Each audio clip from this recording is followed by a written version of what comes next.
वचन 4 से 9 तक हम लोग आज के मनन के लिए निकालें और उसको अध्ययन करें।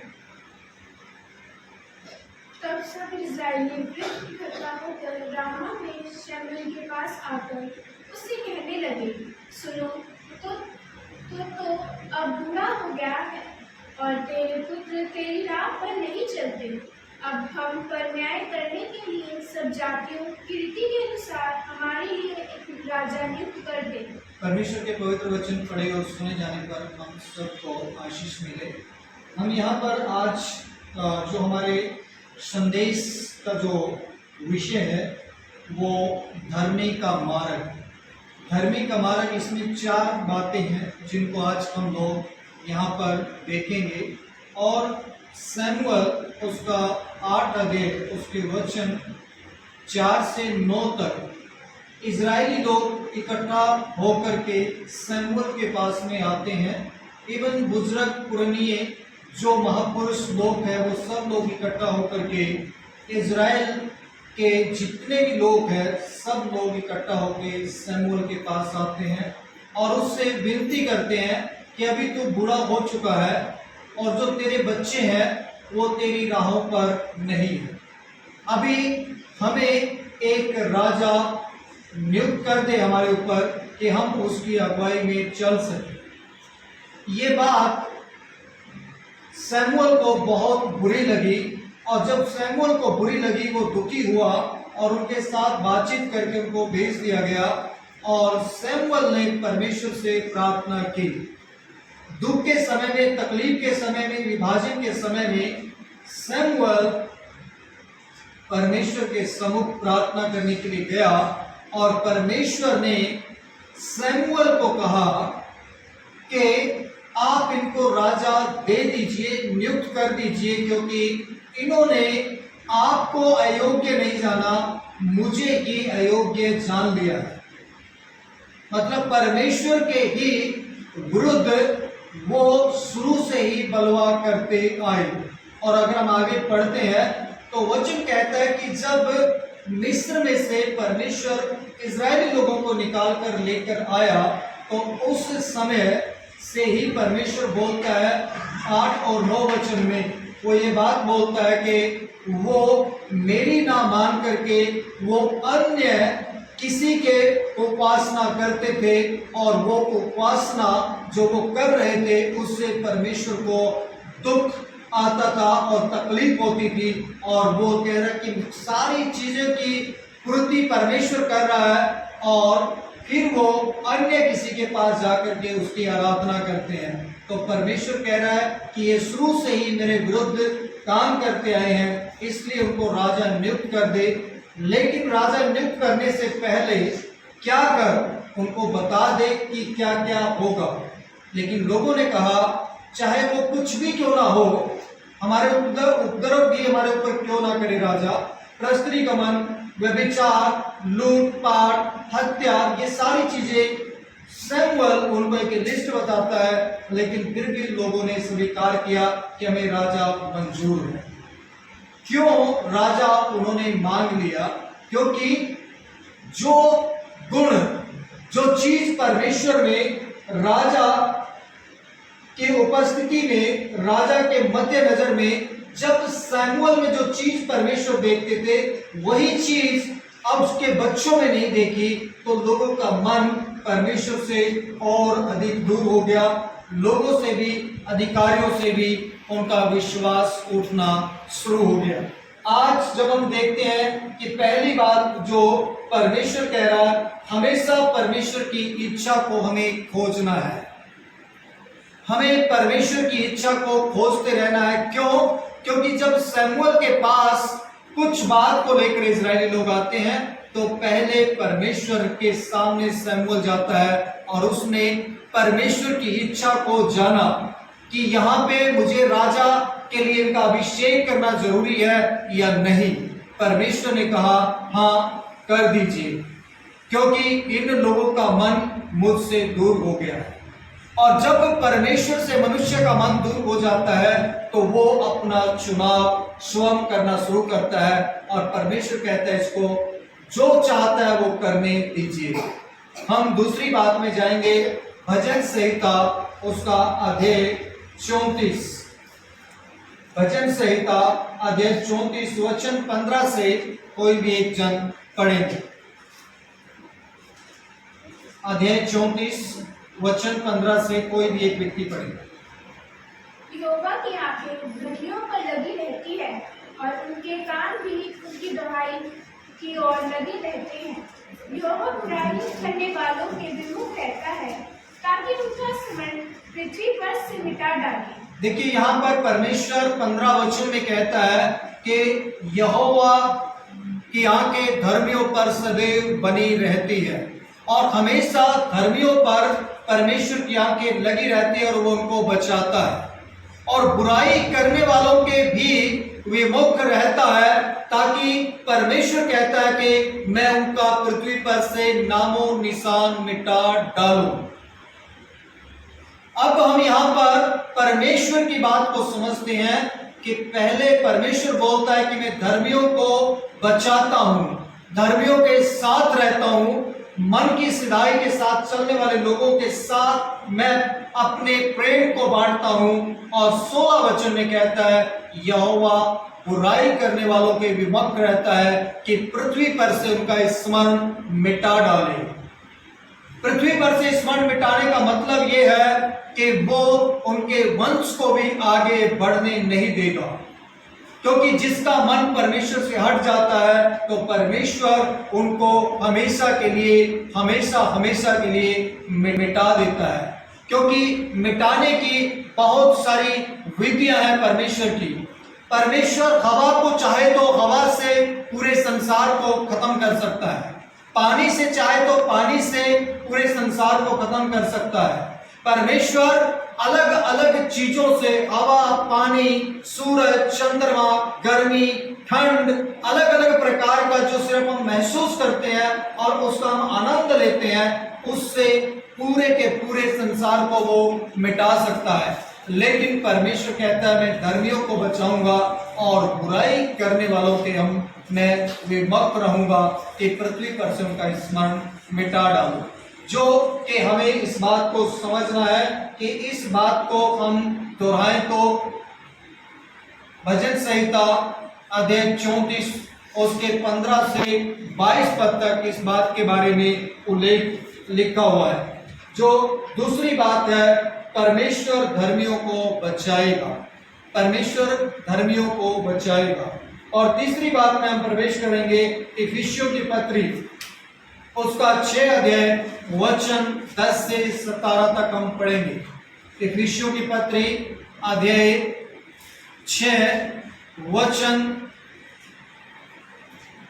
10 से 17 वचन। इसीलिए प्रभु में और उसकी शक्ति के प्रभाव में बलवन्त बनो, परमेश्वर के सारे हथियार बांध लो कि तुम शैतान की युक्तियों के सामने खड़े रह सको, क्योंकि हमारा ये मन युद्ध लहू और मांस से नहीं परंतु प्रधानों से और अधिकारियों से और इस संसार के अंधकार के हाकिमों से और उस दुष्टता की आत्मिक सेनाओं से है जो आकाश में है। देखिए यहाँ पर बहुत गंभीर बात पौलुस लिख रहा है इफिसियों की पत्री में, इफिसियों की कलीसिया को बताते हुए कह रहा है इसलिए प्रभु में और उसकी शक्ति के प्रभाव में बलवंत बनो, परमेश्वर के सारे हथियार बांध लो कि बुरे दिन में शैतान की युक्तियों के सामने तुम खड़े रह सको। हमारा ये मल युद्ध लहू और मांस से नहीं है, हमारा ये मल युद्ध इस संसार के अंधकार के जो हाकिम है, जो आकाश में है, उनसे है, और दुष्टता की आत्मिक सेना से है जो आकाश में रहती है। और वो कह रहा है कि कौन कौन से हथियार बांधने हैं। सत्य से अपनी कमर कसना है, मेल मिलाप के सुसमाचार की तैयारी के जूते पहनने हैं, और धार्मिकता के जिलन को पहनना है, और हमें अलग विश्वास की ढाल को हमें साथ में रखना है। सारे के सारे हथियार यहाँ पर वचन 10 से 17 तक, उद्धार का टोप, आत्मा की तलवार, वो कह रहा है कि इन सब को लेना है, अपने कवच, अपने शरीर का एक कवच बना लेना है। जब हम लोग देखते हैं कि एक जवान जब आर्मी में भर्ती होता है तो क्या उसके मूड के ऊपर डिपेंड करता है कि वो तैयार ना हो, कि आज उसका मूड नहीं है और आज वो अपने बॉस के सामने बिना तैयार हुए जा सकता है, बिना अपनी वर्दी पहने हुए वो जा सकता है? नहीं जा सकता। चाहे उसका मूड अच्छा हो, मन अच्छा हो या ना हो, लेकिन उसको तैयार होकर के ही जाना पड़ेगा, अपने शस्त्र और वस्त्र के साथ में ही अपने बॉस के सामने अपनी हाजिरी में उनको उपस्थित होना पड़ेगा। हमें इस बात को समझ लेना है कि परमेश्वर का आत्मा और परमेश्वर के सामने जब हम जाते हैं, आपके मूड के ऊपर निर्भर नहीं करता है, आपकी सोच के ऊपर निर्भर नहीं करता है, आपके काम के ऊपर निर्भर नहीं करता है, आपके घर की परिस्थितियों के ऊपर निर्भर नहीं करता है। परमेश्वर के सामने सुबह शाम जब हम जाएंगे या चर्च में जब हम आते हैं तो उस समय हमें इस बात को समझना है कि आप अपनी पूरी तैयारी के साथ में आएंगे, आप पूरी तैयारी के साथ आएंगे और परमेश्वर का जो हुक्म होगा आपने उसी की पालना करना होगा। हालेलुया। आपने अपनी इच्छा से नहीं, आर्मी या पुलिस या कोई भी अफसर वो अपनी इच्छा पूरी करने के लिए नहीं, बल्कि अपने बॉस की इच्छा पूरी करने के लिए वो संसार में लोगों के बीच में उपस्थित होता है, जो उसको आदेश मिलता है उसी की वो पालना करता है। आज आप और मैं भी यही करना होगा। जब हम चर्च में आते हैं, प्रार्थना में आते हैं, आप अपनी प्रार्थनाओं को लेकर के आते हैं, लेकिन परमेश्वर क्या बोलता है? जो मैं कह रहा हूं, परमेश्वर बोल रहा है जो मैं बोल रहा हूं उसी की पालना करोगे। हालेलुया।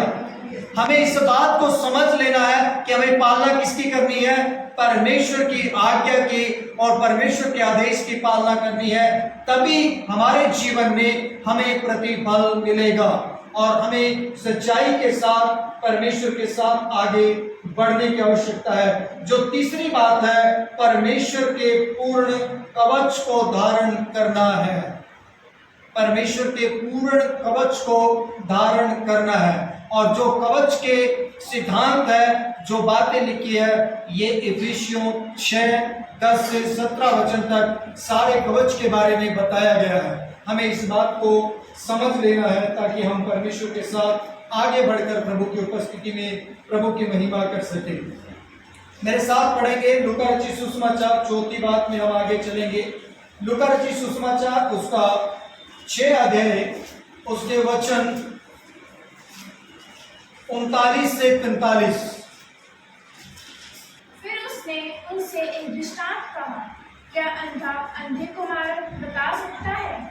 क्या दोनों गड्ढे में नहीं गिरेंगे? देखिए, यहाँ पर एक बहुत गंभीर बात प्रभु यीशु मसीह बोल रहे हैं। वो कह रहे हैं क्या अंधा अंधे को मार्ग बता सकता है? क्या दोनों गड्ढे में ही नहीं गिरेंगे?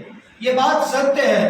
कोई भी अंधा व्यक्ति अंधे को मार्ग नहीं बता सकता, वो दोनों के दोनों गड्ढे में ही गिरेंगे। हमें इस बात को समझ लेना बहुत ज्यादा जरूरी है, क्योंकि ये बात यीशु मसीह स्वयं बोल रहा है कि जो परमेश्वर है ही नहीं है, जो लोग परमेश्वर को समझना ही नहीं चाहते और वो अपनी मर्जी का परमेश्वर चुनना चाहते हैं, तो प्रभु कह रहा है कि वो परमेश्वर नहीं है। परमेश्वर सच्चाई, जीवित जो आत्मा है, उसको पहचानने के बाद ही परमेश्वर आपको और मुझे बोल रहा है कि हमें सच्चे परमेश्वर को, जीवित परमेश्वर को, जो देख सकता है, सुन सकता है और सूंघ सकता है, बोल सकता है और सारी चीजें वो कर सकता है, उसी परमेश्वर को समझना है। जो देख नहीं सकता, बोल नहीं सकता, सूंघ नहीं सकता, ऐसे परमेश्वर के पीछे जाने से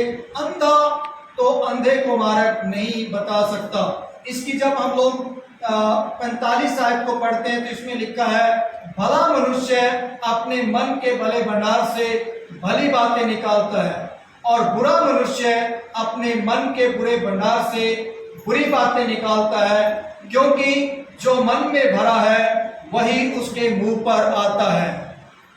अगर हम संसार में, समाज में, लोगों में देखते हैं कि बहुत लोग आराधना में, प्रार्थना में या भक्ति में लीन होते हैं, लेकिन उनके अंदर से मन में, देखने से मन में जो वो भर लेते हैं, वही फिर वो उसके बाद में बाहर निकालते हैं। जो सोचते हैं, जो मनन करते हैं, वही बाहर निकालते हैं। यीशु मसीह यहां पर बोल रहा है कि भला मनुष्य अपने भले भंडार से भली बातें निकालता है।